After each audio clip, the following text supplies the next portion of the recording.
Bonjour à tous et bienvenue pour cette nouvelle chronique vintage dédiée aujourd'hui aux offres spéciales américaines. Mais avant de rentrer plus en détail dans le sujet, je vous invite, pour ceux qui ne le sont pas encore, à vous abonner à ma chaîne Chronique Vintage en cliquant sur le bouton juste ici, ce qui me permettra à l'avenir de vous apporter de nouvelles informations sur cette gamme de jouets Kenner. Entre 1978 et 1985, Kenner organisait régulièrement des offres spéciales, 1 à 2 par an, où le but était d'obtenir une figurine gratuite. Quand je dis gratuite, il fallait quand même renvoyer 4 ou 5 preuves d'achat directement par la poste chez Kenner pour obtenir ce personnage gratuit. Alors à l'époque, c'était des petites boîtes blanches comme ça qui étaient envoyées directement 6 à 8 semaines après réception du courrier directement chez Kenner.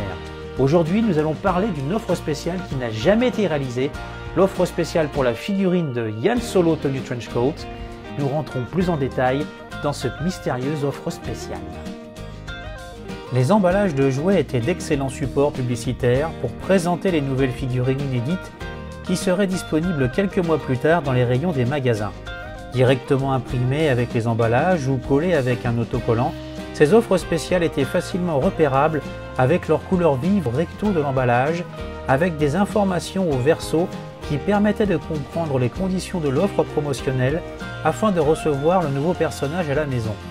Il fallait découper 4 preuves d'achat sur l'un des emballages Star Wars Kenner et renvoyer le tout chez Kenner par la poste avec son nom et son adresse et patienter 6 à 8 semaines avant réception. Pendant 8 ans, les offres spéciales seront reconduites 1 à 2 fois par an et seront très populaires chez les enfants. À présent, regardons de plus près cette offre spéciale inédite. L'emballage postal blanc est un emballage tout à fait standard Kenner datant de 1983-1984. Quand on ouvre le côté, on peut voir sur l'un des rabats la lettre G imprimée qui devait avoir une signification pour l'imprimeur chargé de fabriquer ces emballages postaux.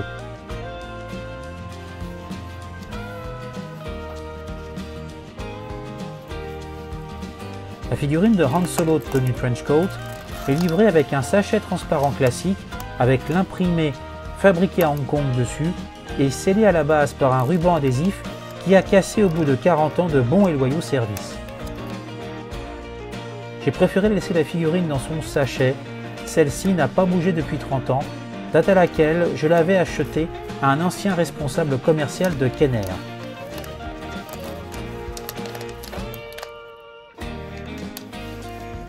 La curiosité se situe au niveau de ce petit volet en papier entourant la figurine.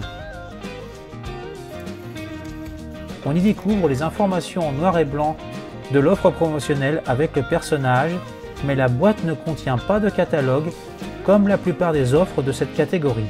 La question est, est-ce que cette offre a été produite et si oui, d'où vient-elle? On peut répondre à la première question par non, car il n'existe aucune trace de cette offre dans aucun catalogue destiné aussi bien aux professionnels qu'aux particuliers et encore moins sur les emballages. Pour la seconde, nous ne pouvons qu'émettre des hypothèses comme quoi Han Solo Tony Trenchcoat aurait pu faire partie d'une réunion entre responsables commerciaux avec d'autres personnages afin de déterminer qui serait à l'honneur pour l'offre spéciale fin 1983 et c'est la figurine de l'empereur qui gagna la partie. Sortie tout droit des archives Kenner qui devaient être détruites en 1990, cette curiosité restera un mystère pour les collectionneurs que nous sommes, mais qui sait, cette vidéo pourra peut-être un jour rappeler des souvenirs à d'anciens employés Kenner qui ont participé à la création de ces campagnes promotionnelles. J'espère que cette vidéo vous aura plu. N'hésitez pas à l'aimer, à la partager avec vos amis. Je profite de l'occasion pour remercier tous les abonnés de la première heure, les nouveaux qui viennent d'arriver, je vous dis bienvenue et je vous dis aussi à très bientôt pour de nouvelles chroniques vintage.